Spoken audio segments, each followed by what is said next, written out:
The prison woke before the sun. It always did on execution days. A cold silence hung in the corridors of Riverbend maximum security, the kind of silence that pressed against the walls and made even the hardest guards move with something close to reverence. Or maybe it was dread. Hard to tell the difference after enough years in a place like this. The fluorescent lights hummed their eternal song, flickering occasionally like dying stars in a concrete universe. They cast harsh shadows across the faces of men who had seen too much, who had locked away too many, who had watched too many final walks down these same halls. But today felt different. Even the veterans sensed it. In cell block D, the death row wing, a single man sat on the edge of his bunk. His hands were clasped between his knees, elbows resting on his thighs, head bowed as if in prayer. But Marcus Brennan wasn't praying. He was remembering. The orange jumpsuit hung loose on his frame. 3 years of prison food had carved away the muscle he'd once carried with pride, the strength that had made him one of the most respected K-9 handlers in the Memphis Police Department. His hair, once dark brown and kept military short, had gone silver at the temples. Deep lines etched his face, the kind that come not from age but from carrying weight no man should have to bear. He was 52 years old. In 8 hours, he would be dead. The state of Tennessee had decided that Marcus Brennan, decorated officer, 12-year veteran of the K-9 unit, recipient of the Medal of Valor, was a cold-blooded murderer. They said he had shot Detective Roland Pierce, his friend of 15 years, in an abandoned warehouse on the outskirts of Memphis. They said the evidence was clear. They said his own partner, a German shepherd named Shadow, had turned on him that night, barking accusations that even a loyal dog couldn't suppress. They said a lot of things. None of them were true, but truth didn't matter when the jury had already made up their minds. Truth didn't matter when the physical evidence pointed in only one direction. Truth didn't matter when the system needed someone to blame someone, to punish someone, to parade before the cameras as proof that justice still meant something in a world gone mad. Marcus lifted his head slowly as footsteps echoed down the corridor. 3 sets. Heavy boots on concrete, the rhythm steady and inevitable as a heartbeat counting down. The steel door at the end of the block buzzed and clicked open. Warden Samuel Blackwell entered first, a tall man with iron gray hair and a face carved from granite. Behind him came 2 others, a chaplain in black carrying a worn leather Bible, and a guard young, nervous, trying hard not to show it. They stopped outside Marcus's cell. The warden's keys jingled softly as he selected the right one. The sound seemed impossibly loud in the quiet. Brennan. The warden's voice was firm but not unkind. He'd been doing this job for 23 years. He knew the difference between the guilty and the damned. It's time for the final protocol. Marcus stood slowly. His joints ached. Everything ached these days. You know how this works, Blackwell continued. In approximately 8 hours, you'll be transferred to the execution chamber. Before that happens, you're entitled to one final request, within legal parameters, of course. The chaplain stepped forward, Father O'Brien, a man in his 50s, with kind eyes and hands that had held too many dying men. Is there anyone you'd like to see, some family, a friend, someone to pray with? Marcus looked at him for a long moment. Then he spoke, his voice rough from disuse. He rarely talked anymore. What was the point? I want to see Shadow. The 3 men exchanged glances. The young guard's eyebrows lifted. Father O'Brien's face showed confusion. But Warden Blackwell, he just nodded slowly as if he'd been expecting something like this. Your K-9 partner, the warden said. Not a question, a confirmation. Yes. He's been retired for 3 years, Brennan. Living with another handler now. Officer Cross, I believe. I know. Another pause. The chaplain shifted uncomfortably. Son, wouldn't you rather see your sister? Or perhaps no. Marcus's voice was quiet but absolute. Just Shadow, that's all I want. The warden studied him through the bars. Whatever he saw in Marcus's face must have satisfied him, because he nodded once, sharp and final. I'll make the arrangements. It's unusual, but I'll make it happen. Thank you. As they turned to leave, the young guard couldn't help himself. Sir, I don't understand. Why a dog? Why not your family? Marcus looked at him, really looked at him. The kid was maybe 25, fresh-faced, probably thought he understood how the world worked. He didn't. Not yet. Because Shadow is the only one who knows I'm innocent, Marcus said softly. He was there. He saw everything. And he's the only family I've got left. The words hung in the air long after the three men had left, long after the steel door had buzzed shut again, long after Marcus had sat back down on his bunk and returned to his memories. Because that's all he had now. Memories of a life before. Memories of a partner who had been more than just a working dog. Memories of the night everything fell apart. And memories of a bond that not even 3 years of separation could break. 11 years ago, Marcus Brennan had been a different man. Younger, stronger still, carrying hope in his chest like a shield against the darkness of the job. He'd been a patrol officer for 4 years, then made detective, but something had always felt incomplete. He was good at his job, respected by his peers, but there was an emptiness he couldn't name. Then Lieutenant Garrett Vaughn had called him into his office one February morning. Vaughn had been Marcus's mentor since day one, a legend in the department. 26 years on the force, silver-haired and sharp-eyed, the kind of cop who commanded respect just by walking into a room. He'd taken Marcus under his wing early, taught him everything about being a real officer. Honor, duty, the thin blue line, all of it. Brennan, Vaughn had said, gesturing to a chair, "How'd you like to try something different?" Marcus had sat. "Different house, sir. K9 unit, we've got a new batch of prospects coming in from a breeder up in Ohio. Most of them will go to experienced handlers, but there's one." Vaughn had paused, choosing his words carefully. "There's one that needs someone patient, someone who understands that trust isn't given, it's earned." And that's how Marcus had met Shadow. The puppy had been 8 weeks old, all oversized paws and uncertain eyes. The breeder had pulled him from the litter last, and Marcus had understood why immediately. While the other puppies bounded forward eagerly, tails wagging, this one hung back, watchful, wary. There was intelligence in those dark eyes, but also fear. "This one had a rough start," the breeder had explained. "Previous owner wasn't kind. We got him out, but he's skittish. Might not make the cut for police work." Marcus had knelt down slowly, extending his hand palm up. Non-threatening, patient. The puppy had watched him for a long moment, then taken one tentative step forward, then another. Then his cold nose had touched Marcus's palm, and something had clicked into place. "I'll take him," Marcus had said. "You sure? Like I said, he might not." "I'm sure." The drive back to Memphis, the puppy had sat in a crate in the back of Marcus's truck, whining softly. Marcus had talked to him the whole way, his voice low and steady, telling him about the house they'd go to, the backyard with the big oak tree, the life they'd build together. "You and me," Marcus had said, "we're going to be partners. I don't know what happened to you before, but that's over now. Where you go, I go. Always. That's a promise." By the time they'd pulled into the driveway, the whining had stopped. The puppy had been watching Marcus through the crate door, head tilted, as if trying to understand this strange human who spoke to him like an equal. The training had been slow, patient. Marcus had never raised his voice, never forced the issue. Every morning before dawn, they'd been at the training facility. Basic commands first. Sit, stay, come. But more than that, trust exercises. Teaching the puppy, who Marcus had named Shadow, for the way he followed close in those early days that humans could be relied upon. Slowly, week by week, the fear had faded. Confidence had grown in its place. Shadow's natural intelligence had emerged sharp and focused. His instincts, once suppressed by trauma, had awakened. By 6 months old, he was outperforming dogs twice his age. By a year, he was legendary. Marcus remembered the first time Shadow had saved a life. A missing child case, a 7-year-old girl who had wandered away from a family camping trip in the Smoky Mountains. 20 officers had been searching for 16 hours. The girl's scent trail had been degraded by rain and wind.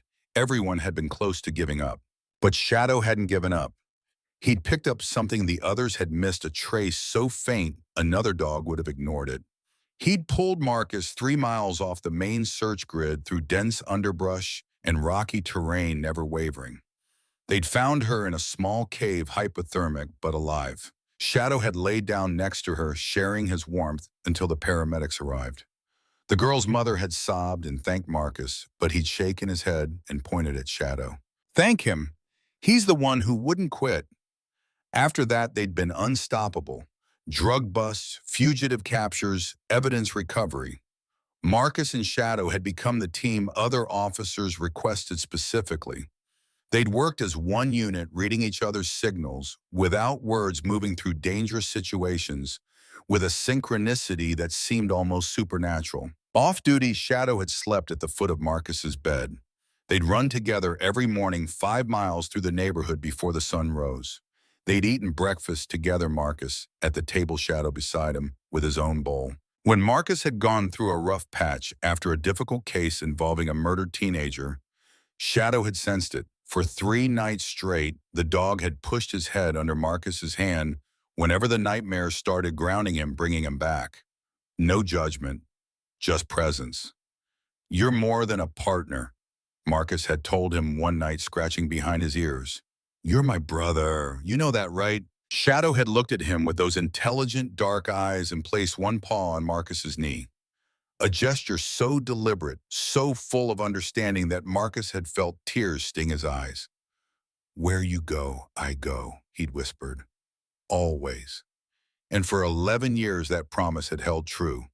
Through every call, every danger, every moment of doubt. They'd been inseparable. Two halves of one whole. Until the night in the warehouse. The night everything burned down. 3 years ago, October. The air had already turned cold, carrying the promise of an early winter. Rain had been falling for 2 days straight, turning the streets slick and the abandoned industrial district on the outskirts of Memphis into a maze of shadows and rust. Marcus remembered every detail of that night.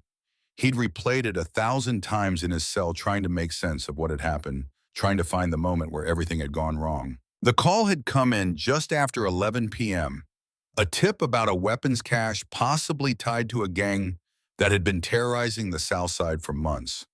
The location was an old warehouse, long abandoned, the kind of place where bad things happened and nobody asked questions. Lieutenant Vaughn had personally assigned Marcus to check it out. Take Shadow, he'd said. Should be straightforward, but I want eyes on it before we commit more resources. Pierce is already en route. He'll meet you there. Detective Roland Pierce, one of the best men Marcus had ever known.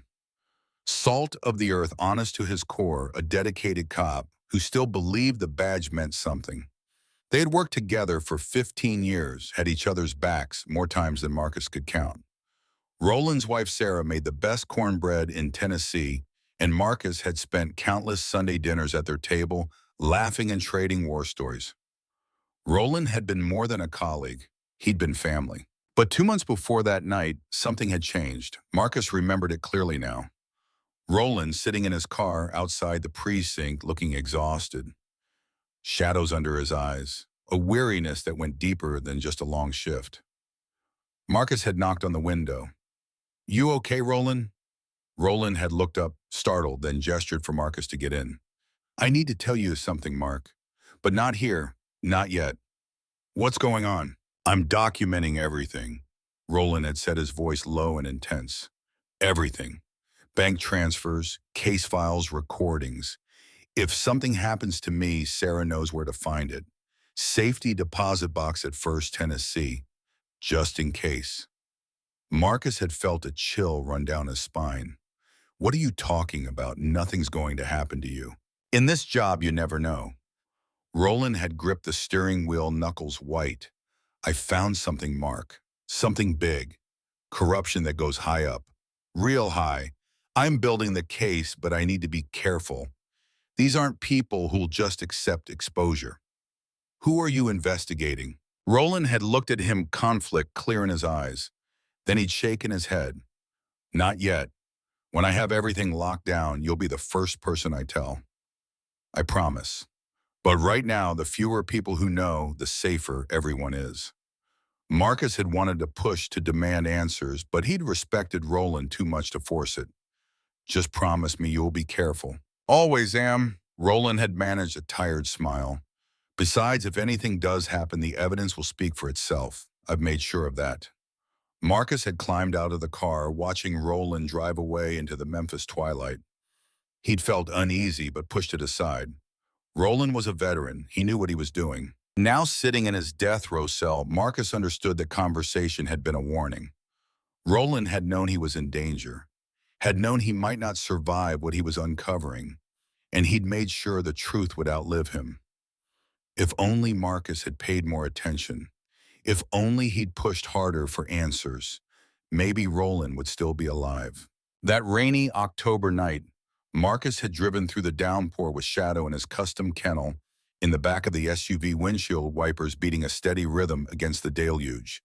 The industrial district had been dark street lights, long dead, only the occasional flash of lightning illuminating the skeletal remains of factories and warehouses that had once employed thousands. The Target building had loomed ahead, a massive structure of corrugated metal and broken windows.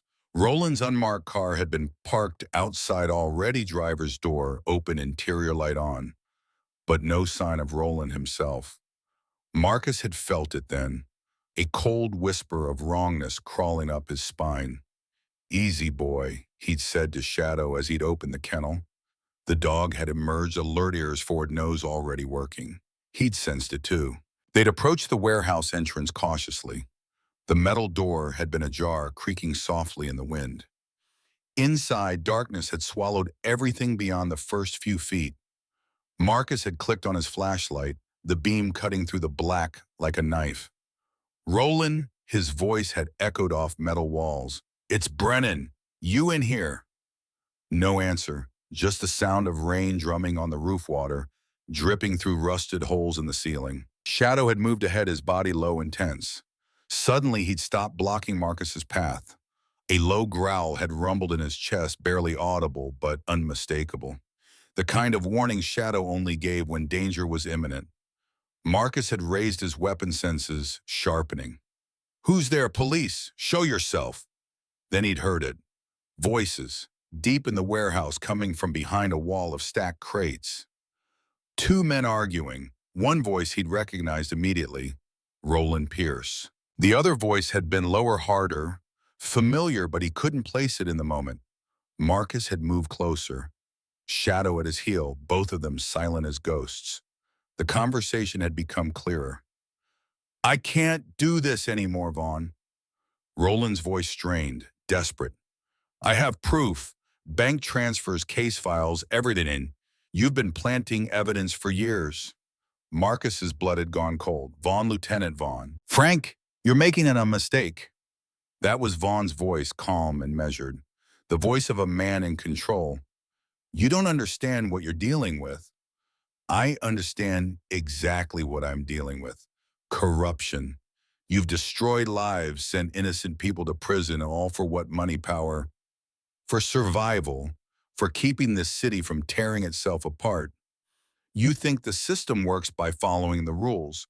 The rules are for idealists and fools. Then I'm a fool because I'm going to internal affairs in the morning. This ends now." A pause. Heavy. Deadly. "No, Frank. It ends right here."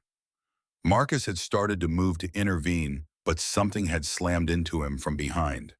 Hard. Brutal. He'd felt a sharp, burning pain in his left shoulder, just below the collarbone. He'd gasped, stumbled forward, his flashlight flying from his hand and clattering across the concrete floor. Shadow had exploded into action, snarling and launching himself at the attacker. Marcus had heard a cry of pain, the sound of teeth meeting flesh, then a heavy boot connecting with Shadow's ribs. The dog had yelped and crashed into a stack of metal pipes. Marcus had tried to turn to see who had attacked him, but his vision had been swimming. Blood had been running hot down his chest, soaking his shirt. He'd reached for the wound and his hand had come away red and slick. Then the gunshot had cracked through the warehouse like thunder. One, two, three shots in rapid succession. Marcus had seen Roland Pierce collapse, clutching his chest, blood spreading across his jacket, seen him fall to his knees, then forward onto his face, motionless. No, Marcus had tried to shout, but it had come out as a whisper. He'd stumbled toward Roland, his own blood loss making his legs weak. Hands had grabbed him. Someone had pried his service weapon from his holster. Marcus had tried to fight, but he'd been fading fast. Shock and blood loss stealing his strength. Through the haze, he'd heard Vaughn's voice, cold and clinical. Plant his prints on the gun. Make it look like a struggle. Hutchins wiped down the knife and pocket it. We've got maybe 2 minutes before backup arrives. Hutchins, Officer Kyle Hutchins, a junior cop Marcus had trained himself. The kid had stabbed him. Shadow had been barking frantically trying to reach Marcus, but someone had kicked him away again. The dog's barks had echoed through the warehouse, desperate and furious. Marcus had felt himself being positioned, his hand forced around something metal and warm. His gun. He tried to pull away, but he'd had no strength left. Sirens in the distance, growing closer. Vaughn's face had appeared above him, emotionless. You shouldn't have been here, Marcus. I'm sorry it had to be you. But somebody has to take the fall. Then darkness, complete and absolute. The last thing Marcus had heard was Shadow barking, the sound growing fainter as consciousness slipped away. When he'd woken up, he'd been in a hospital bed handcuffed to the rails. 2 officers he didn't know had been standing guard. The TV on the wall had been playing the news. Decorated police officer Marcus Brennan has been arrested for the murder of Detective Roland Pierce. Sources say Brennan shot his colleague during what appears to be a botched robbery attempt. The motive remains unclear, but investigators report that Brennan's own K9 partner was found barking aggressively at the scene, with some witnesses suggesting the dog appeared to be accusing his handler. Marcus had closed his eyes. The nightmare had just begun. The trial had been swift and brutal. 3 months from arrest to verdict. The prosecution had built their case like a fortress, every brick mortared with physical evidence that seemed irrefutable. The murder weapon, Marcus's service pistol, ballistics confirmed. His fingerprints on the grip, the trigger, the barrel. Gunshot residue on his hands and clothes. His blood and Roland's blood intermixed at the scene, suggesting a close-quarter struggle. And most damning of all, the narrative they'd constructed. A decorated cop under stress, cracking under the weight of the job, turning on a colleague in a moment of madness. The prosecutor had been a woman named Margaret Sinclair, sharp as broken glass and twice as cutting. She'd stood before the jury in her immaculate navy suit and painted Marcus as a monster wearing a badge. Ladies and gentlemen, we often speak of the thin blue line, the bond between officers, the brotherhood that holds when everything else falls apart. But what happens when that line is crossed? What happens when one of our protectors becomes a predator? She clicked a remote. Crime scene photos had appeared on the screen. Roland Pierce face down in a pool of blood. The warehouse dark and ominous. Marcus's service weapon in an evidence bag. Marcus Brennan was trusted, respected, decorated. He had spent 12 years serving this community alongside his K9 partner, Shadow. But on the night of October 15th, something in Marcus Brennan broke. And Detective Roland Pierce, a husband, a father, a 20-year veteran of this police force, paid the ultimate price. Marcus had sat at the defense table, hands folded, watching the jury's faces as they absorbed every word. Some looked angry, some looked sad. None looked sympathetic. His lawyer, a public defender named Thomas Webb, who meant well but was overworked and outmatched, had done his best. But what defense could stand against that kind of evidence? My client was stabbed that night, Webb had argued. He told officers at the scene that someone else was present, someone who attacked him. Sinclair had demolished that argument in seconds. The defendant had minor scratches and bruising consistent with a physical altercation. The medical examiner found no evidence of a stab wound requiring medical intervention. Mr. Brennan's claims of a mysterious third party are nothing more than a desperate attempt to avoid responsibility for his actions. But it was the dog that had sealed Marcus's fate. Sinclair had played the footage from the body cameras of the officers who'd arrived first on scene. The warehouse, Roland's body, Marcus barely conscious covered in blood and shadow. The German Shepherd had been barking frantically, straining against the makeshift restraint an officer had fashioned, focused intently on Marcus. To anyone watching who didn't know better, it looked exactly like what the prosecution claimed, an accusation. Even his own partner, Sinclair had said, her voice heavy with manufactured sorrow. The animal he had trained and worked with for 11 years recognized that something was terribly wrong. Dogs are loyal, ladies and gentlemen, loyal to a fault. But even loyalty has its limits when confronted with violence and murder. Marcus had wanted to scream. Shadow hadn't been barking at him. Shadow had been trying to warn him, trying to protect him. But how could he make anyone understand that? How could he explain what he'd seen in those final moments before losing consciousness? He'd testified in his own defense. It had been his only chance. Webb had led him through it gently. Mr. Brennan, in your own words, tell the jury what happened that night. Marcus had taken a breath and spoken the truth. All of it. Arriving at the warehouse, hearing Vaughn and Roland arguing, the attack from behind, the stabbing, watching Roland get shot, Vaughn's voice giving orders to Hutchins, the framing. The jury had listened with skeptical faces. When he'd finished, Sinclair had approached for cross-examination like a shark scenting blood.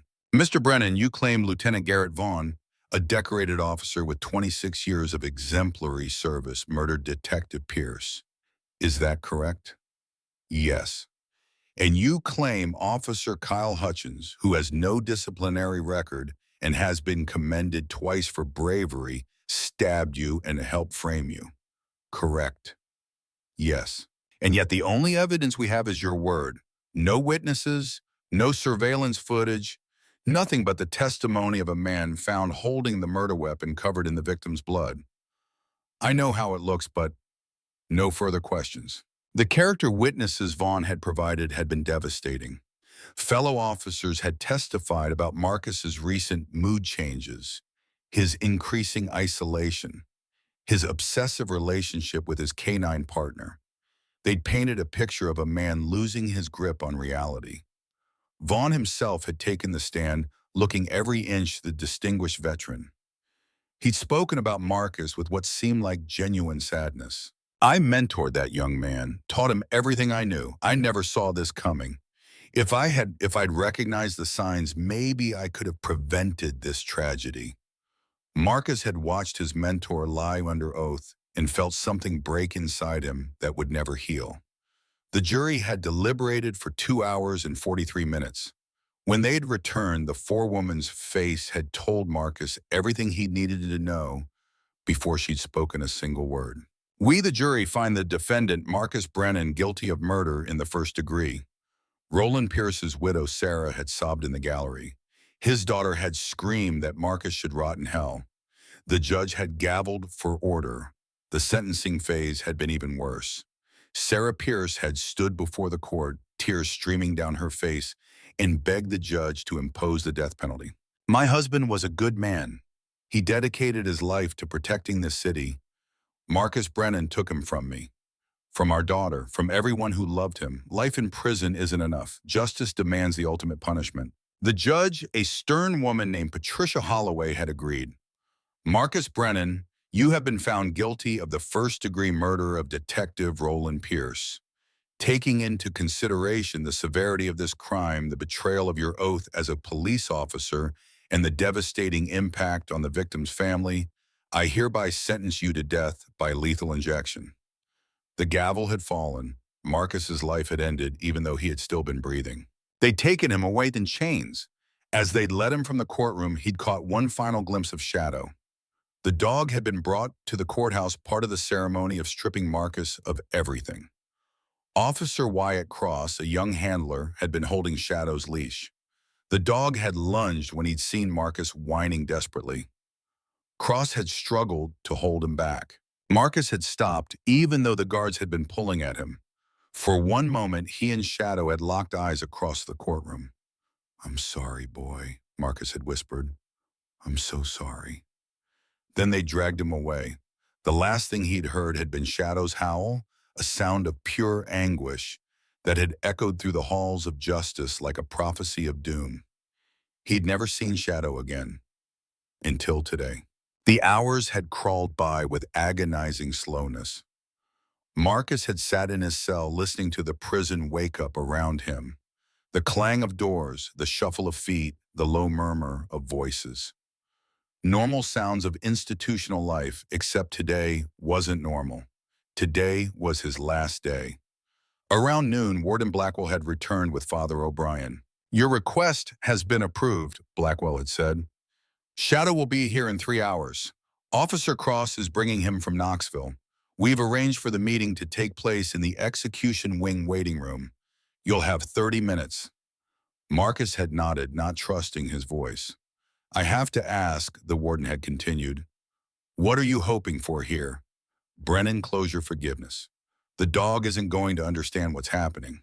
Marcus had looked at him steadily. He already understands. He always has. The waiting had been the hardest part. Marcus had paced his small cell 6 steps one way, 6 steps back. His shoulder had ached where Hutchins had stabbed him 3 years ago. The wound had healed, but the scar remained a ridge of tissue just below his collarbone. He'd never really looked at it, never wanted to acknowledge it. But now, with Shadow coming, he'd pulled his shirt aside and studied it in the small mirror mounted to the wall. Deep, precise, the kind of wound that should have required stitches, maybe even surgery. But in all the chaos and all the focus on Roland's death, nobody had properly documented it. It had been written off as minor trauma from the struggle. One more piece of the truth buried under lies. At 3:30, a guard had come to get him. "Time, Brennan." They'd shackled his wrists and ankles, standard protocol for death row inmates being moved. The chains had clinked softly as he'd walked, a sound he'd grown used to over 3 years. They'd led him down corridors he knew by heart, through security checkpoints, deeper into the belly of the prison. The execution wing had been separate from general population, a self-contained unit designed for one purpose. The air had felt different here, colder, more final. They'd brought him to a small room with concrete walls painted institutional beige, a few plastic chairs, a table, fluorescent lights that buzz faintly. One door in, one door out. No windows. The room where condemned men waited for their last march. Warden Blackwell had been there. Father O'Brien. 2 guards, and Officer Wyatt Cross, young, maybe 30, wearing the dark blue uniform of a K-9 handler. He looked nervous. "Officer Cross has been Shadow's handler for the past 3 years," Blackwell had explained. "He'll maintain control of the animal at all times during this visit, for everyone's safety." Marcus had nodded. "I understand." "One more thing." Cross had spoken up, his voice tight. "Shadow. He's not the same dog you knew, Mr. Brennan. He's older. The retirement hasn't been easy on him. He doesn't work anymore. Doesn't really connect with anyone. He just exists. I thought you should know." "He's waiting for something," Marcus had said quietly. "Sir, he's waiting. Dogs don't forget. They don't give up. He's been waiting for 3 years to tell someone the truth." Cross had looked like he'd wanted to argue, but Warden Blackwell had raised a hand. "Let's just get this done. Bring the dog in." Cross had left through the outer door. For a moment, silence had filled the room, heavy and expectant. Marcus's heart had been pounding so hard he'd been sure everyone could hear it. Then he'd heard it, the clicking of claws on linoleum, getting closer, and a sound he'd recognize anywhere, the particular rhythm of a German shepherd's breathing, slightly faster than normal, alert and focused. The door had opened. Shadow had entered the room, and Marcus's heart had broken all over again. 11 years since they'd first met. Shadow was 11 years old now, the same age he'd been Marcus's partner. Ancient for a working dog. His muzzle had gone completely gray-silver, spreading back across his face like frost.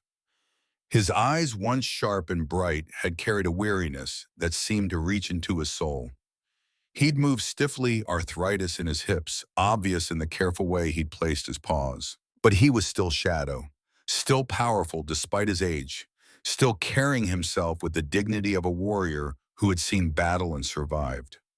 Cross had held the leash firmly. Shadow had stopped just inside the doorway, head up, nose working the air, scenting, analyzing, trying to make sense of this strange place and the men in it.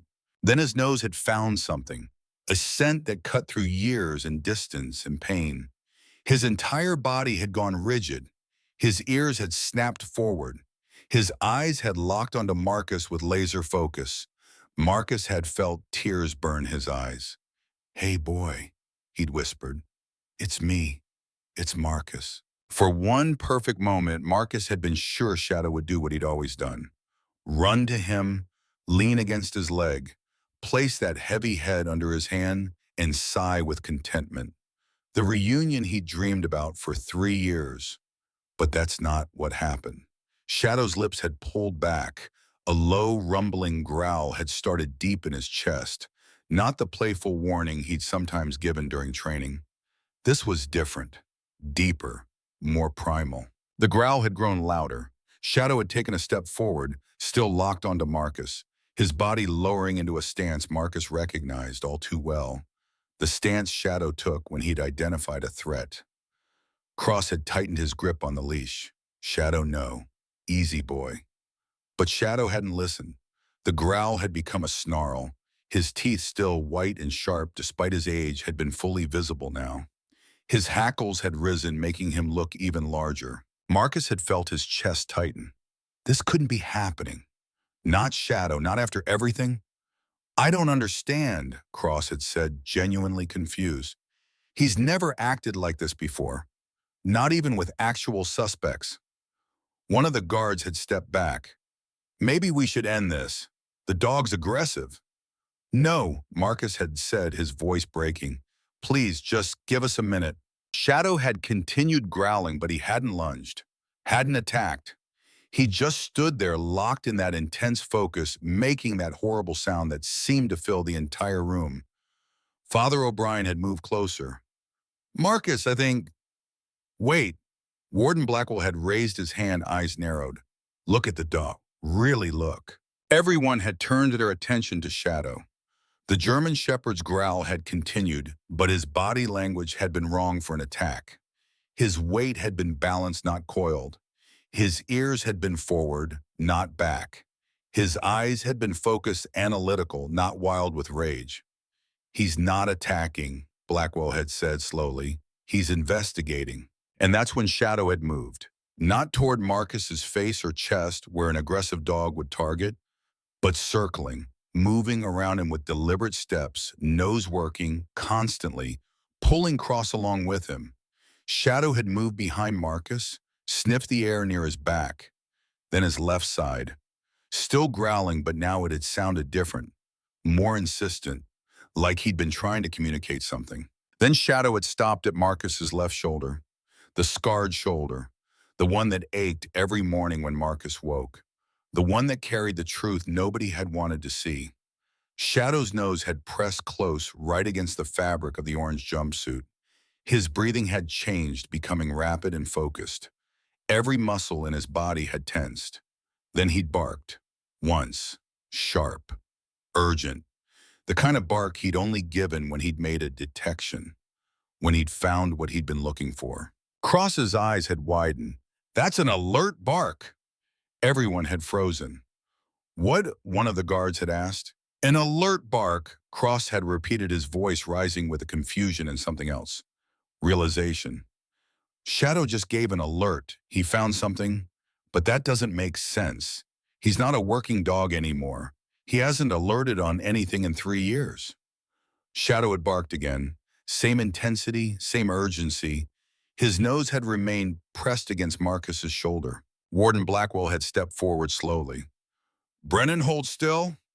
The warden's hand had reached for Marcus's collar, pulling it aside gently.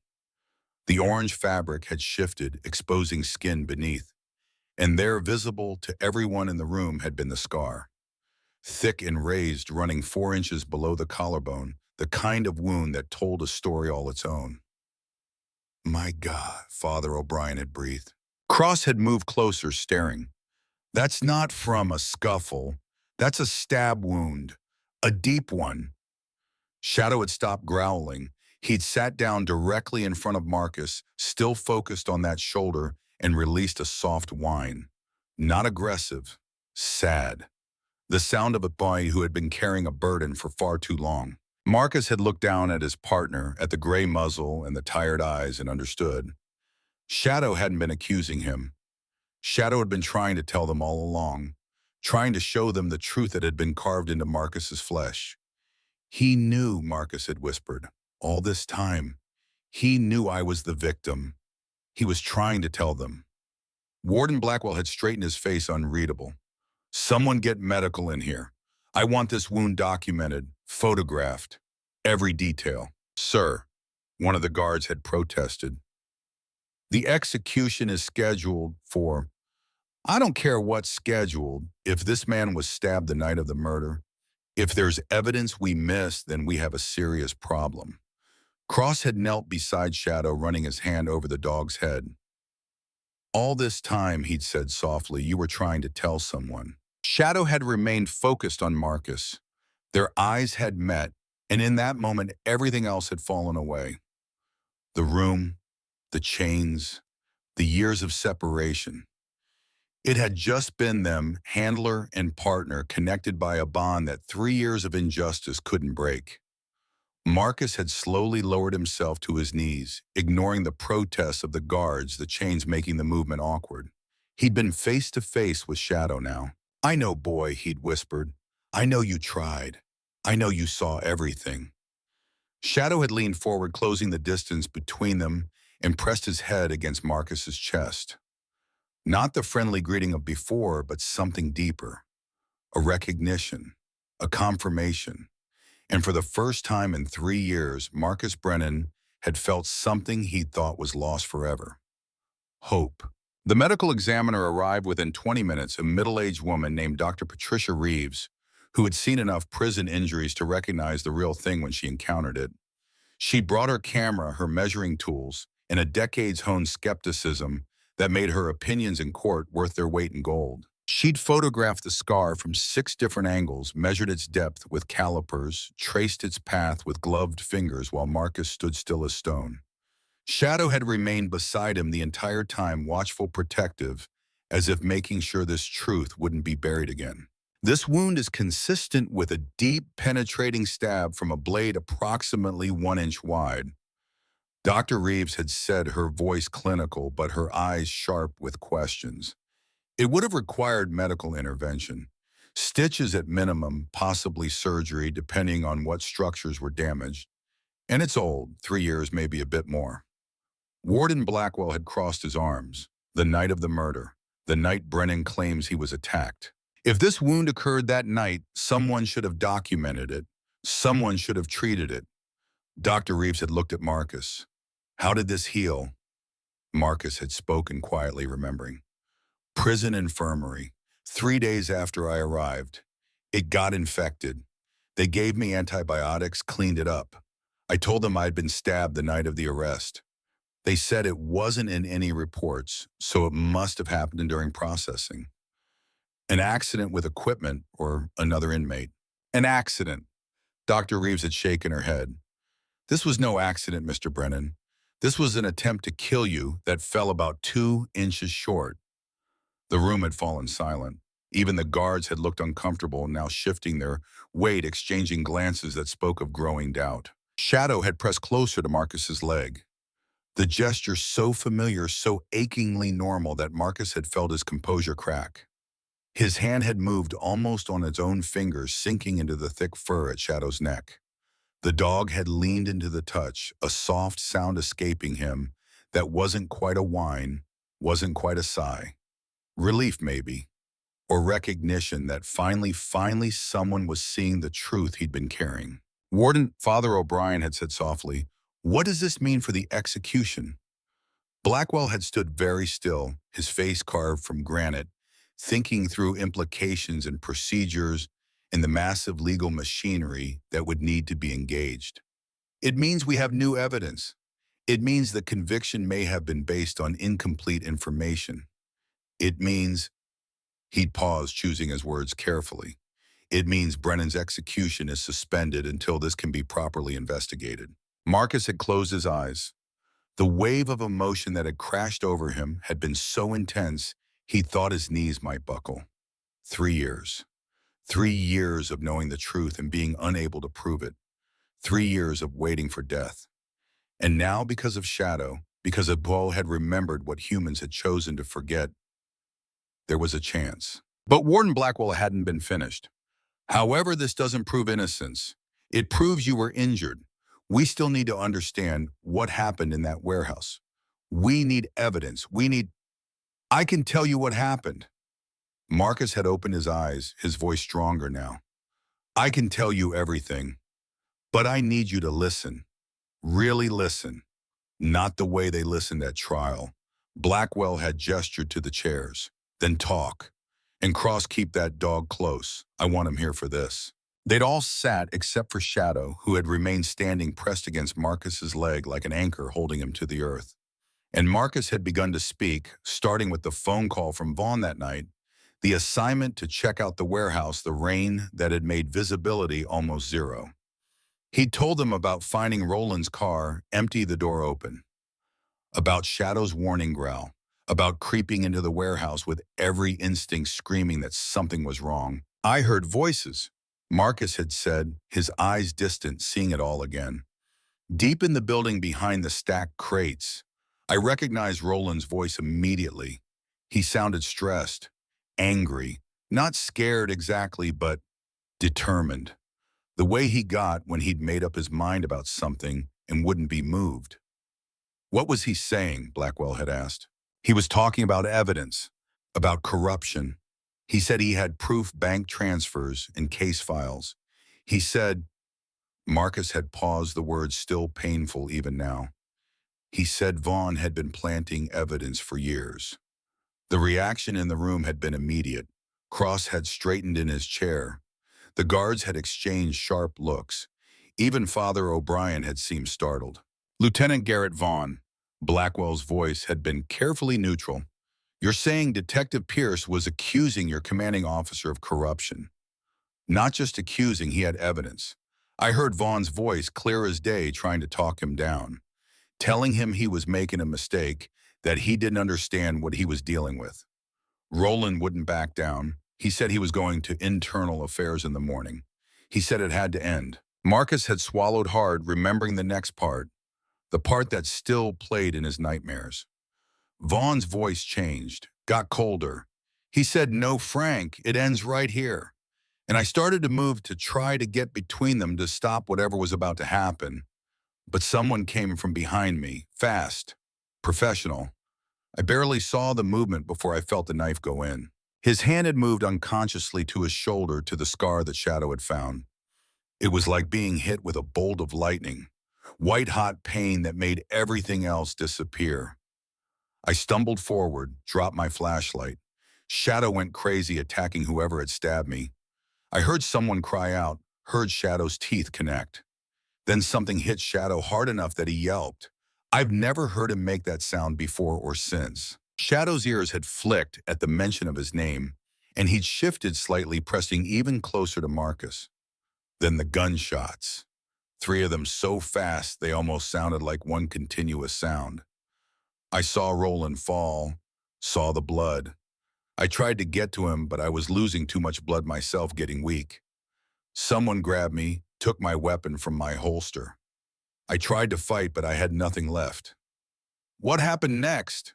Blackwell had leaned forward. Vaughn's voice, giving orders. He told someone to plant my prints on the gun to make it look like a struggle. Told them to wipe down the knife and get rid of it. Said they had maybe 2 minutes before backup arrived. And then, Marcus had met Blackwell's eyes. Then he looked at me, and I'll never forget his expression.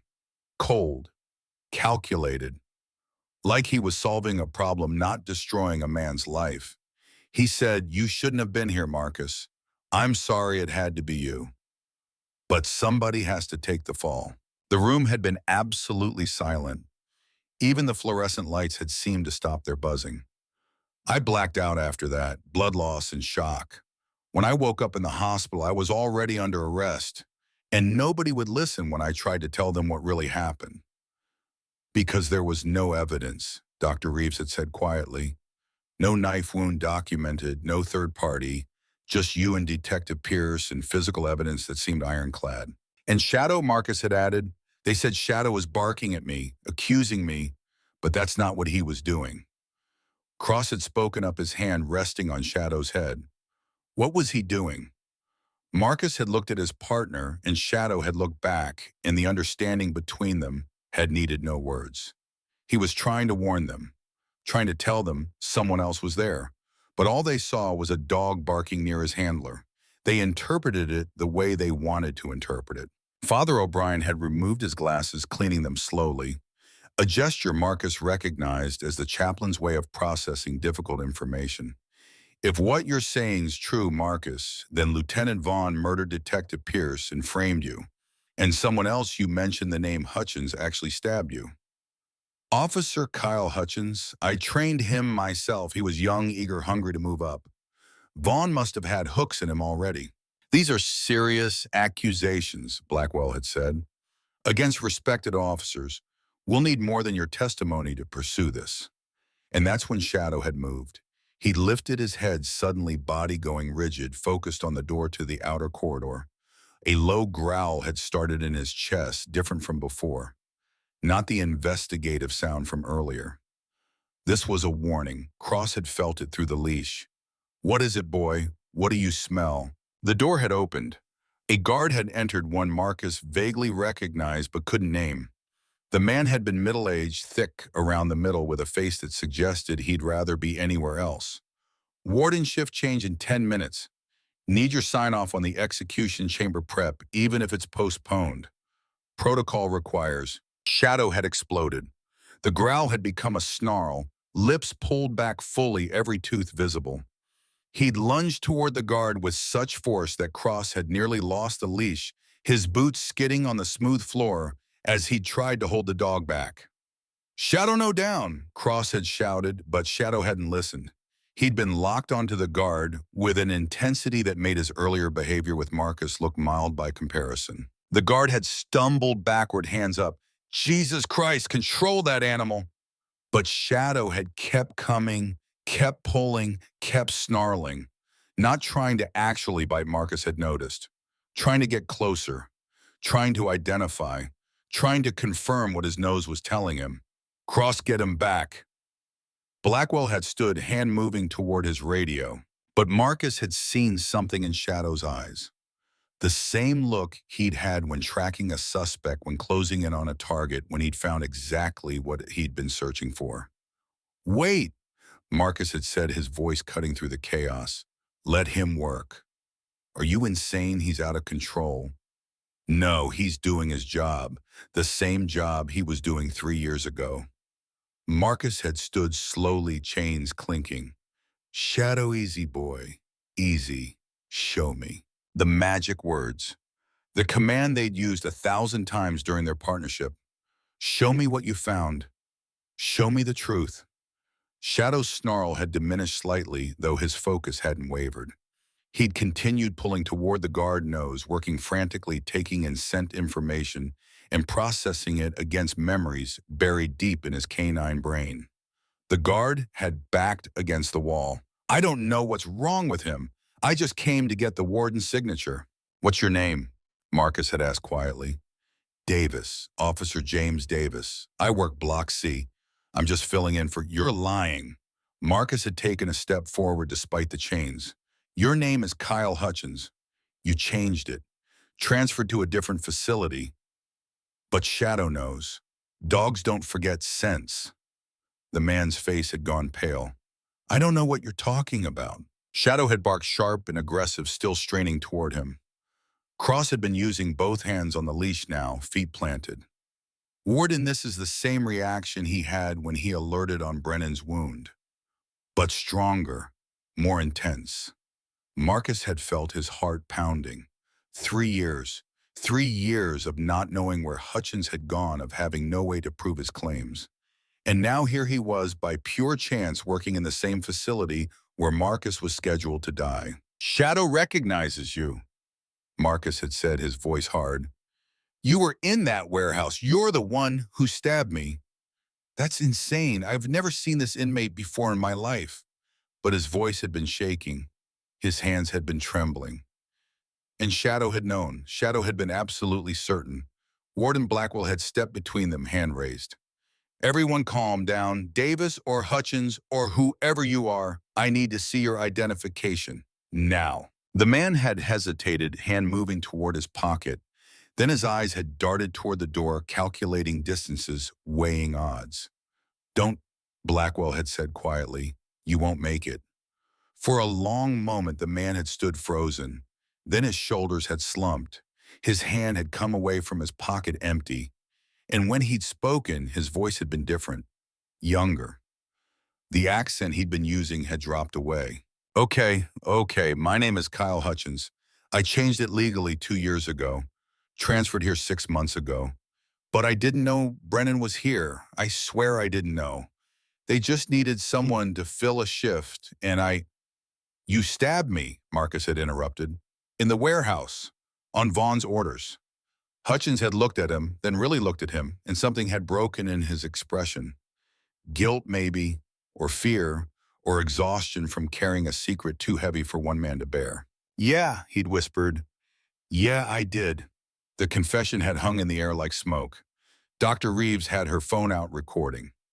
One of the other guards had moved to block the door. Father O'Brien had made the sign of the cross, and Shadow had finally stopped snarling.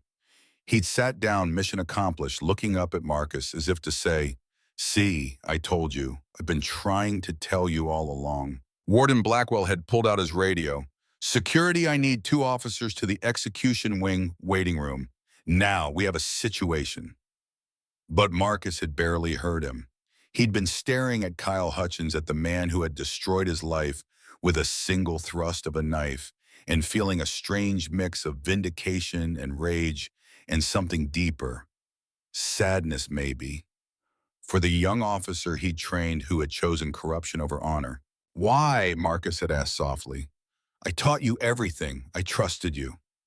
Hutchins had laughed, a bitter sound with no humor in it. "You trusted everyone. That was your weakness." Vaughn saw it. He said you were too soft, too idealistic. Said men like you don't survive in the real world. "So you stabbed me and helped frame me for murder." "I didn't want to." Hutchins had looked away. "But Vaughn said we had no choice. Pierce was going to destroy everything. Years of work of building the network, and you showed up at exactly the wrong time." Vaughn made it sound so simple, a quick solution to multiple problems. Roland Pierce was a good man. I know he was," but Vaughn said. Hutchins had stopped shaking his head. "It doesn't matter what Vaughn said. I made the choice. I stabbed you. I planted the evidence. I watched them take you away, and I didn't say a damn word." Cross had spoken up, his voice tight with anger. "You let an innocent man sit on death row for 3 years. You were going to let him die. I tried not to think about it. Tried to pretend it never happened. That's why I changed my name, transferred facilities. I thought I could outrun it." Hutchins had looked at Shadow. "I didn't count on the dog." "Shadow never forgets," Marcus had said. "I tried to tell them that at trial. Nobody listened." The security officers had arrived, taken Hutchins by the arms. He hadn't resisted. As they'd led him toward the door, he'd stopped, turned back to Marcus. "For what it's worth, I'm sorry. I know it doesn't change anything. I know it doesn't give you back what you lost. But I am sorry." Marcus had said nothing. There was nothing to say. Sorry didn't bring back 3 years. Sorry didn't bring back Roland Pierce. Sorry was just a word people said when they'd run out of excuses. After Hutchins had been taken away, the room had erupted into controlled chaos. Warden Blackwell had been on his phone, voice low and urgent, speaking with people Marcus couldn't see. Dr. Reeves had been making notes, documenting everything. Father O'Brien had approached Marcus, placed a hand on his shoulder. Your dog is remarkable, the chaplain had said quietly. I've never seen anything like it.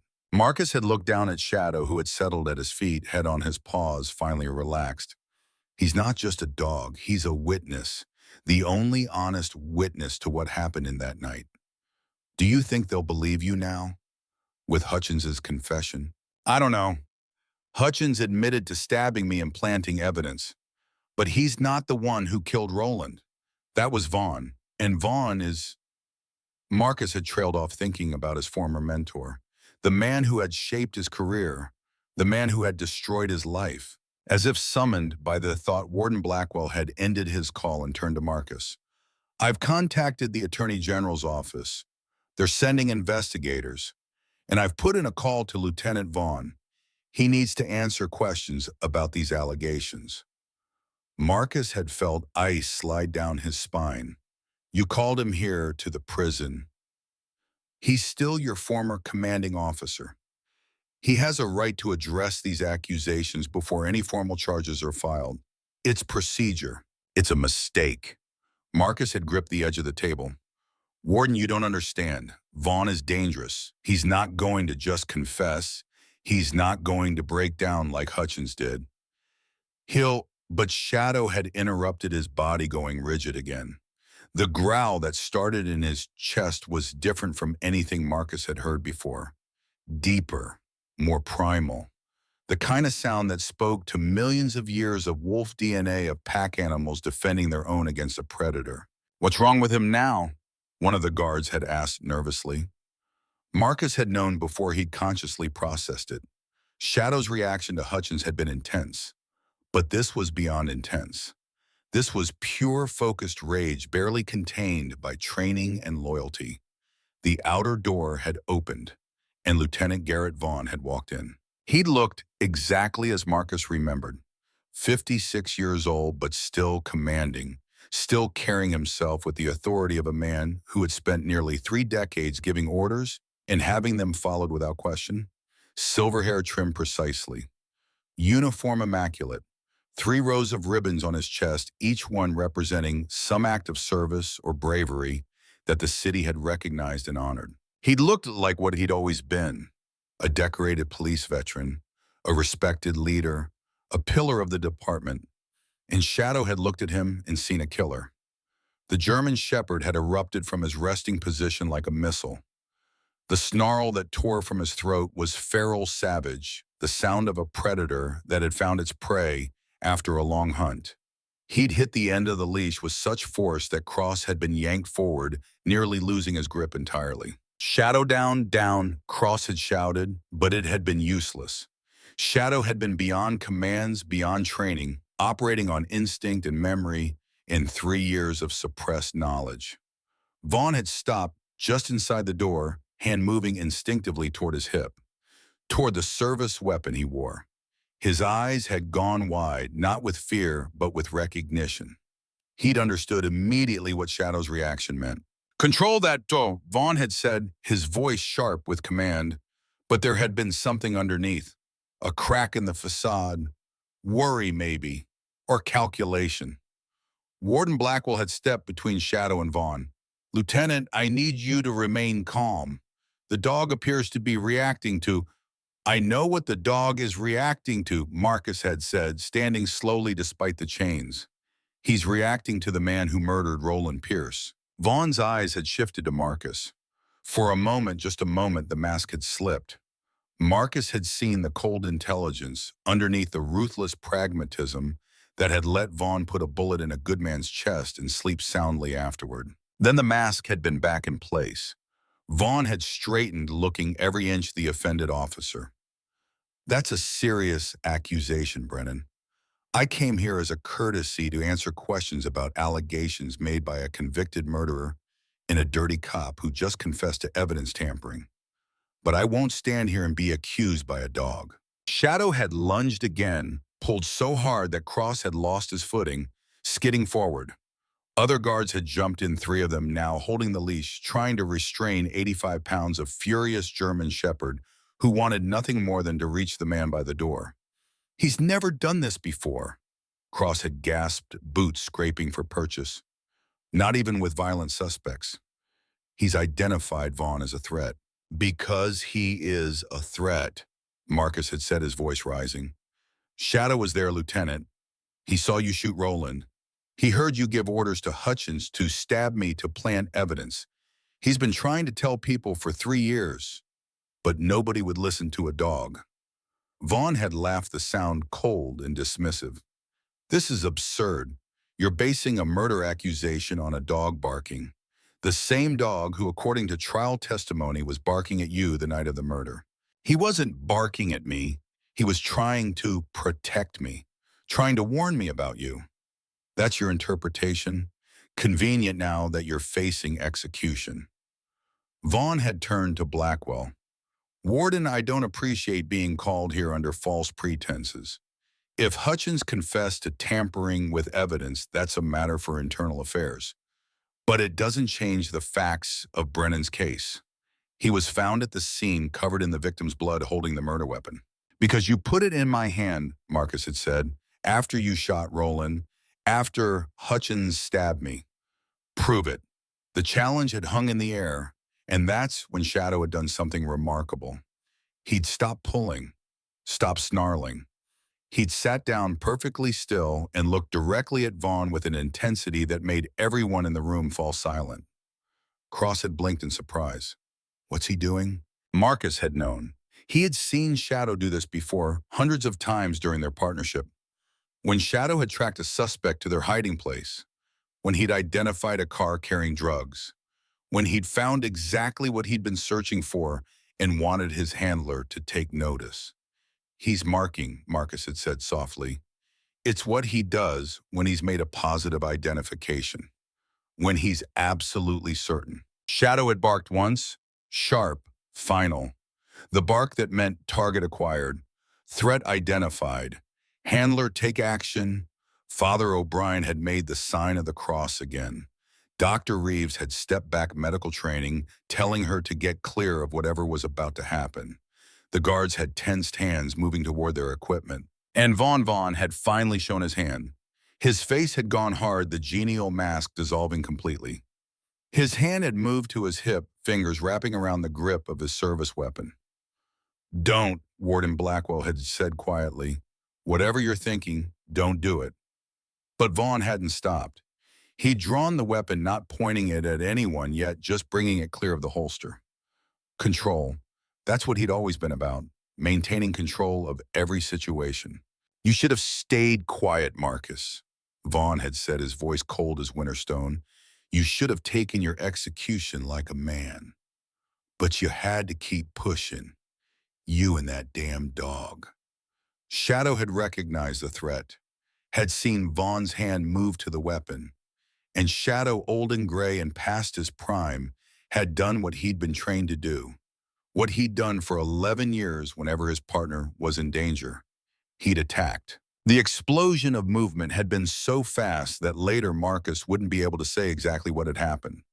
Shadow had yanked free from Cross and the other guards, the leash slipping through their collective grip like water. He'd covered the distance to Vaughn in 2 bounds. Vaughn had tried to bring the weapon up, tried to aim, but Shadow had been faster. 85 pounds of trained K9 had hit him at full force, jaws clamping onto Vaughn's wrist. The gun had clattered to the floor, spinning away across the concrete. Vaughn had screamed, trying to shake Shadow off, but the dog's grip had been absolute. Years of training, years of experience, years of waiting for this moment had all culminated in this one perfect execution of duty. Guards had swarmed them, pulling Vaughn down, wrestling his arms behind his back. Shadow had released once Vaughn was on the ground, stepping back, but remaining alert, ready to engage again if needed. It had been over in seconds. Vaughn face down on the concrete, hands being cuffed behind his back. Shadow standing over Marcus, breathing hard, but otherwise calm. The service weapon secured by one of the guards. Warden Blackwell had stood over Vaughn, his face a mask of controlled fury. Lieutenant Garrett Vaughn, you are under arrest for assault with a deadly weapon. And given what I've heard today, I suspect that's only the beginning. Vaughn had turned his head, looking up at Marcus with eyes full of venom. You think this changes anything? You think they'll believe you. Now, I've got 30 years of service, 30 years of respect.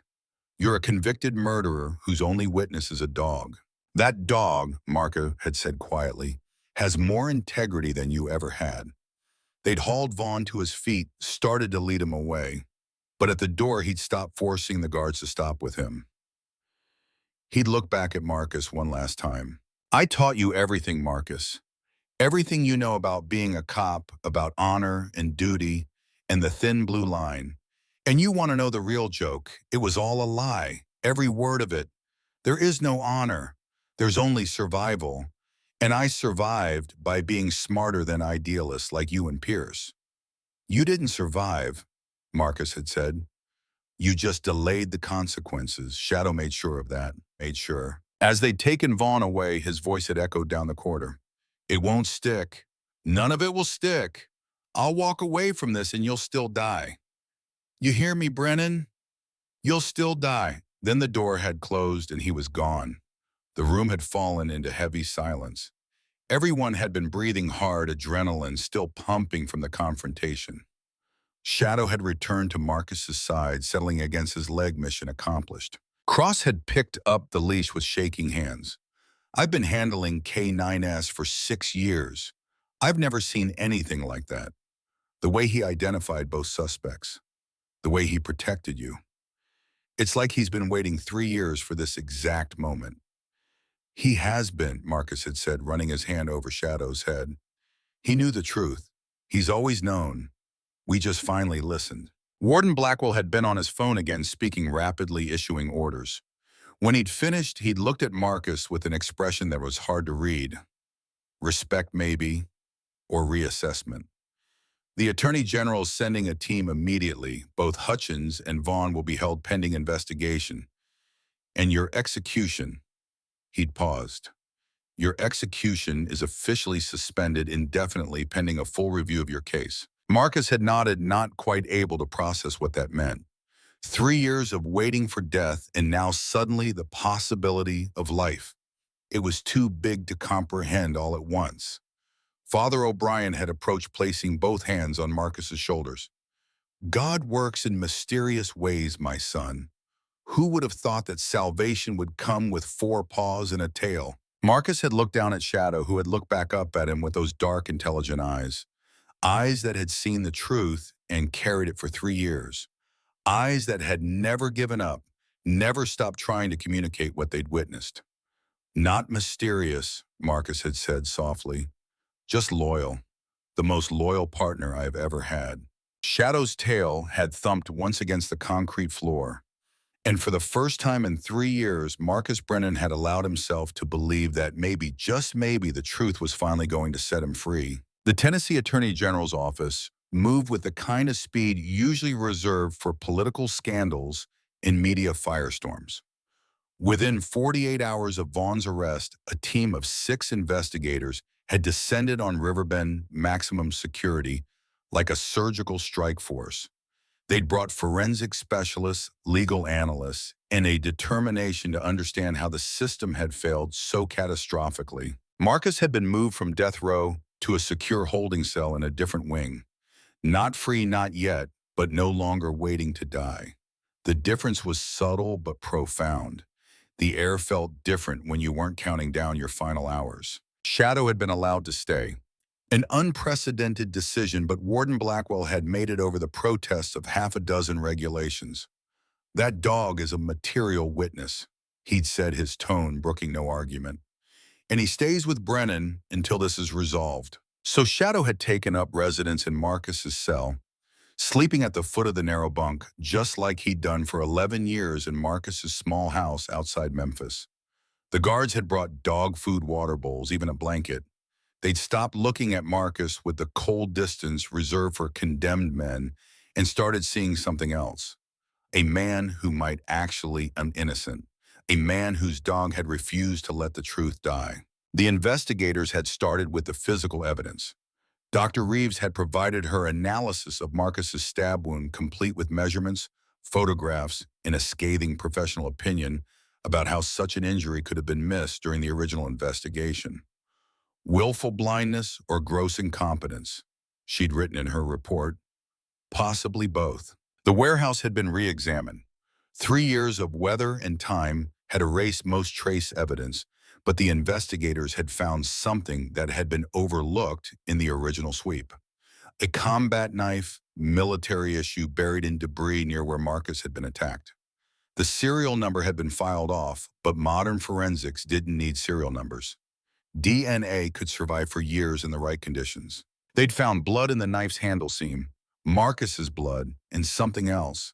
Skin cells from whoever had gripped that handle hard enough to leave biological traces. The DNA had gone to the lab with a priority code that meant results in days, not months. Kyle Hutchins, sitting in an interrogation room with his newly assigned public defender, had broken completely. The weight of 3 years of guilt had crushed whatever loyalty he had once felt to Vaughn. He'd given them everything: dates times names. The corruption network had been bigger than anyone had suspected. 8 officers total spanning 3 precincts. 2 assistant district attorneys who'd buried evidence or steered cases. A judge who'd made inconvenient warrants disappear. And at the center of it all, Garrett Vaughn, the architect, the man who'd built an empire of corruption over 12 years, all while maintaining the facade of a decorated hero. He recruited me when I was fresh out of the academy, Hutchins had told the investigators, his voice flat with exhaustion. Said the system was broken, that good cops had to bend the rules to get real results. It started small, planting evidence on suspects we knew were guilty, but couldn't prove it. Then it got bigger. Protection money from dealers, making arrests disappear for the right price. Pierce found bank accounts, wire transfers, everything. He was going to expose all of us. So Vaughn killed him. Vaughn said Pierce was a threat to everything we'd built. Said we had no choice. I believed him. I was young and stupid, and I believed him. And Brennan, Hutchins had closed his eyes. Wrong place, wrong time. Vaughn made the call in seconds. Brennan was respected, decorated, no history of problems. Perfect scapegoat. Vaughn told me to stab him, not fatal, but enough to make him weak. Then Vaughn shot Pierce, put Brennan's gun in his hand, arranged the scene. We knew backup was coming. We'd called it in ourselves anonymous tip about shots fired. When the other units arrived, we were just 2 more officers responding to the scene. The investigator had leaned forward. And Shadow the dog. That dog knew. The whole time he knew. He was trying to get to Vaughn, trying to alert the other officers that something was wrong. But everyone interpreted it as the dog being upset about his handler. No one thought a canine could be trying to identify a suspect. The recording of that confession had been played in an emergency judicial hearing 3 days later. Judge Patricia Holloway, the same judge who had sentenced Marcus to death, had sat behind her bench with a face carved from stone as she'd listened to her own words being used to send an innocent man to his execution. The courtroom had been packed. Media in the back rows, cameras prohibited, but reporters scribbling furiously. Sarah Pierce in the front row, her daughter beside her, both of them pale and hollow-eyed. Legal observers from a dozen advocacy groups. And in the defendant's box, no longer in orange, but in civilian clothes provided by the state, Marcus Brennan had sat with Shadow at his feet. The prosecution had been represented by the Attorney General herself, a severe woman named Catherine Wells who had built a career on integrity and now faced the nightmare of one of her predecessor's greatest failures. Your Honor, she'd begun standing with perfect posture. The state of Tennessee wishes to address a grave miscarriage of justice. New evidence has come to light that fundamentally undermines the conviction of Marcus Brennan for the murder of Detective Roland Pierce. She'd laid it out methodically. The stab wound that should have been documented but wasn't. Hutchins' confession corroborated by the knife with Marcus's blood and Hutchins' DNA. The financial records subpoenaed from Vaughn's accounts showing deposits that couldn't be explained by a police salary, and the piece of evidence that had changed everything. 4 days ago, Mrs. Sarah Pierce contacted our office. She'd been going through her late husband's personal effects, something she'd been unable to do for 3 years. She found a safety deposit box key hidden in a book her husband had given her before his death. Inside that box were 2 flash drives and a handwritten journal. Wells had held up plastic evidence bags. Inside, Marcus could see the drives, small and unremarkable. The kind of thing you could buy at any electronics store. The kind of thing that could hold a man's entire investigation. Marcus had felt his breath catch. Roland's evidence. The documentation he had mentioned that day in the car. It had been there all along, waiting to be found. Detective Pierce had documented everything. Wells had continued. Bank transfers, recorded conversations, photographs of evidence being planted, case files showing discrepancies between what was reported and what actually occurred. He'd been building this case for 8 months before his death. He knew he was in danger.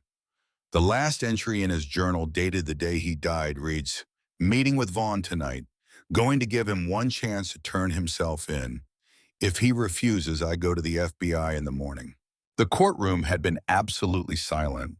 Sarah Pierce had been crying quietly, her daughter's arm around her shoulders. The evidence on these drives corroborates everything Mr. Brennan has claimed. It shows a conspiracy involving Lieutenant Garrett Vaughn and 7 other officers to engage in evidence tampering, bribery, and obstruction of justice.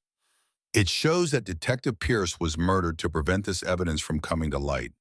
And it shows conclusively that Marcus Brennan was framed for a crime he did not commit. Judge Holloway had removed her glasses, cleaning them with hands that shook slightly. When she'd spoken, her voice had been rough with emotion barely contained.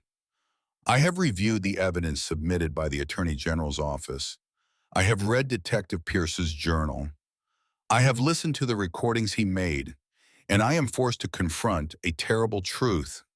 This court, operating on incomplete and deliberately falsified evidence, sent an innocent man to death row." She looked directly at Marcus. "Mr. Brennan, no words can adequately express the injustice that has been done to you. The system failed you in the most fundamental way possible. But today, we have an opportunity to correct that failure, however inadequately." She'd straightened in her chair, becoming once again the embodiment of judicial authority. "Having reviewed all evidence, both old and new, I find that the conviction of Marcus Brennan for the murder of Roland Pierce was obtained through fraudulent means and is not supported by legitimate evidence. Therefore, I hereby vacate that conviction. All charges against Marcus Brennan are dismissed with prejudice. Mr. Brennan, you are free to go." The gavel had fallen. Marcus had sat frozen, unable to process the words. Free. After 3 years of cages and chains and counting down to death, he was free. Shadow had known before Marcus did. The dog had stood, tail wagging, looking up at his handler, with something that looked remarkably like joy. And that simple gesture, that uncomplicated happiness, had broken through Marcus's shock. He'd had dropped to his knees right there in the courtroom, arms around Shadowface, buried in the dog's fur. He'd wept. Great shuddering sobs that came from a place so deep he had thought it had died. Shadow had pressed against him, solid and warm and real, anchoring him to this moment, to this impossible reality. Sarah Pierce had approached slowly. Marcus had looked up, still on his knees, expecting anger or accusation or pain. But Sarah's face had held only sorrow and something that might have been understanding. "I am sorry," she'd said softly. "For 3 years I believed you killed my husband. I testified for your execution. I said terrible things about you. And all this time you were innocent. You were a victim, just like Frank was." Marcus had stood slowly, Shadow still pressed against his leg. "Your husband was a hero, Sarah. He died trying to do the right thing. That's not something to apologize for." But you believed what the evidence told you to believe. That's not your fault. It's Vaughn's. All of it is Vaughn's." Sarah had nodded, tears streaming down her face. Then she'd done something Marcus hadn't expected. She'd hugged him. Brief but genuine, a gesture of shared grief and shared vindication. "Frank would be glad," she'd whispered, "that you were cleared, that the truth came out. He respected you. He'd want you to know that. And he'd be glad that his evidence helped save you. That's what he would have wanted." Then she'd stepped back, composing herself, and left the courtroom with her daughter. 2 women who'd lost everything to Vaughn's corruption, but who'd help bring him down with evidence a good man had died protecting. The media had been waiting outside the courthouse, a forest of cameras and microphones and shouted questions. Marcus had stood on the steps, blinking in sunlight he hadn't seen as a free man in 3 years, with Shadow sitting calmly at his side. The questions had come rapid fire. Mr. Brennan, how does it feel to be free? What will you do now? Do you plan to sue the state? Will you return to police work? Marcus had raised a hand and the crowd had quieted. Not out of any legal obligation, but out of something else. Respect, maybe. Or curiosity about what a man wrongly condemned to death might have to say. My name is Marcus Brennan. He'd begun, his voice steady despite the chaos of emotions inside him.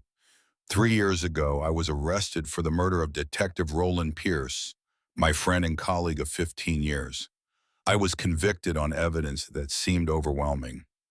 I was sentenced to death, and I was innocent. He paused, letting that sink in. The truth was there all along, in the wound on my shoulder that nobody documented, in the testimony I gave that nobody believed, and in the memory of this dog. He'd placed his hand on Shadow's head. The cameras had clicked in word, capturing the moment. Shadow was there the night Detective Pierce was murdered. He saw everything. He tried to tell people what happened, but nobody listened, because he's a dog and we don't think dogs can be witnesses. But Shadow remembered. For 3 years, he carried the truth. And when he finally got the chance to show people what he knew, he identified both of the men who framed me. He saved my life. Twice.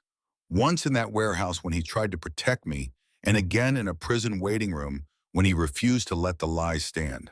A reporter had called out, "What happens to Lieutenant Vaughn now?" That's for the courts to decide. But I can tell you what I hope happens. I hope everyone he hurt gets justice. I hope every case he touched gets reviewed. I hope every person he sent to prison on false evidence gets their day in court. Because I'm not the only victim here. I'm just the one who had Shadow to speak for him. Will you sue? Marcus had considered the question. Money. Compensation. The state would probably offer millions to settle before he could file. But money wouldn't give him back 3 years. Money wouldn't erase the nightmares or heal the scars. I want reform, he'd said finally. I want K-9 testimony to be taken seriously as evidence. I want better documentation of injuries during arrests. I want a system that listens when someone says they're innocent, even when the evidence looks bad.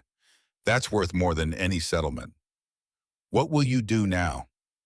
He'd look down at Shadow, who'd look back up at him with those dark, intelligent eyes. I'm going home, wherever that turns out to be, as long as he's with me. The questions had continued, but Marcus had walked down the courthouse steps through the crowd to where a car waited. Not a prison transport, just a regular car driven by Officer Cross, who'd volunteered to help Marcus transition back to freedom. The drive out of Memphis had been surreal. Marcus had pressed his face to the window like a child watching the world go by. 3 years in a cell made you forget how big the sky was, how many shades of green existed in trees, how ordinary people just lived their lives without walls and bars and the constant hum of fluorescent lights. Shadow had sat in the backseat calm and content, occasionally placing his paw on Marcus's knee as if to confirm this was real. They were really leaving really free. Cross had driven them to a small motel outside the city. Attorney General's office set up an account for you, he'd said, handing Marcus a debit card. For expenses while you figure things out. And this. He'd handed over a phone already activated. Your old number. They kept it active just in case. Just in case you weren't executed, Marcus had thought but didn't say. Just in case the system didn't kill an innocent man. Thank you, Marcus had said simply. Cross had hesitated, hand on the steering wheel. Shadow, he's officially retired, but his retirement assignment is to you, for life. The department wanted you to know that. Marcus had felt his throat tighten. Tell them thank you. You should tell them yourself. A lot of good cops are ashamed of what happened. A lot of people want to make this right. After Cross had left, Marcus had stood in the motel parking lot with Shadow just breathing. Free air, free sky, free future, uncertain as it was. "Come on, boy," he'd said softly. "Let's go see an old friend." The Oakwood Cemetery sat on a hill overlooking Memphis, rows of white headstones marching in precise formation, like soldiers at eternal attention. Marcus had walked slowly through the grounds with Shadow at his side, reading names and dates, all these lives reduced to two lines carved in stone. Roland Pierce's grave was near a large oak tree, shade dappling the ground, peaceful and quiet. The headstone was simple. Detective Roland Pierce, beloved husband and father. He sought the truth and found it. Sarah must have chosen those words. After the evidence had come out, after everyone knew what Roland had died trying to expose, Marcus had stood there for a brief moment, Shadow sitting quietly beside him. Then he'd knelt, placing his hand on the cool stone. "I'm sorry, Roland," he'd whispered. "I'm sorry I couldn't save you. I was right there and I couldn't stop it. Vaughn shot you and I was too weak from the stab wound to do anything. I've carried that for 3 years, the guilt of surviving when you didn't." Shadow had whined softly, pressing against Marcus's side. "But your evidence saved me. You documented everything Billet. The case kept the truth alive even after you died. You were a better cop than any of us. You didn't compromise. You didn't look away. And it cost you everything." He'd pulled something from his pocket, his old police badge returned to him that morning by the department with a formal apology and an offer to reinstate him with full rank and back pay. He placed the badge at the base of the headstone. "You died with honor, more honor than Vaughn and his whole crew ever had. I hope you're at peace. I hope you know that we got them. All of them." He does know. Marcus had turned. Sarah Pierce stood a few feet away, flowers in her hand. She must have seen them arrive, waited until Marcus had said his piece. "Sarah, I didn't know you'd be here. I come every week, sometimes twice." She'd moved forward, kneeling to place the flowers beside Marcus's badge. Frank loved being a cop, even when he found out about Vaughn, even when he knew it might cost him everything. He couldn't walk away. He said some battles you have to fight no matter the odds. He was right. He'd be glad you were here. He'd be glad Shadow helped clear your name. Sarah had reached out slowly, letting Shadow sniff her hand. The dog had accepted her touch, tail wagging slightly. Frank loved K9 units. He always said dogs were more honest than most people. They'd sat together in the shade of the oak tree, two people bound by loss and betrayal, and the strange redemption that had come 3 years too late for one of them. "What will you do now?" Sarah had asked. "I don't know. The department offered me my job back, but I can't go back there. Too much has changed. I've changed." "You could sue, get enough money to never work again." Marcus had shaken his head. "Money won't fix what's broken. I need to do something that matters. Something that I would make Roland proud." Sarah had smiled slightly. "He'd tell you to help people. That's what he always did. Found ways to help people the system had forgotten." They talked for another hour, sharing memories of Roland, of the man he'd been before Vaughn's corruption had taken him from them. When Sarah had finally left, she'd hugged Marcus again. "Thank you for not giving up," she'd said. "Thank you for letting Shadow tell the truth." Marcus had watched her walk away through the rows of headstones, a widow who'd helped bring down the man who'd murdered her husband. Then he'd looked at Shadow. "Come on, boy. We've got work to do." 6 months later, Marcus stood in the morning sun outside a converted barn in the hills outside Knoxville, watching a class of young K9 handlers work with their dogs. The Brennan K9 Training Academy had opened 3 months ago, funded partly by a settlement from the state that Marcus had accepted on the condition that half would go to establishing a wrongful conviction review fund. The barn had been renovated into a proper training facility. Obstacle courses, scent training areas, obedience rings.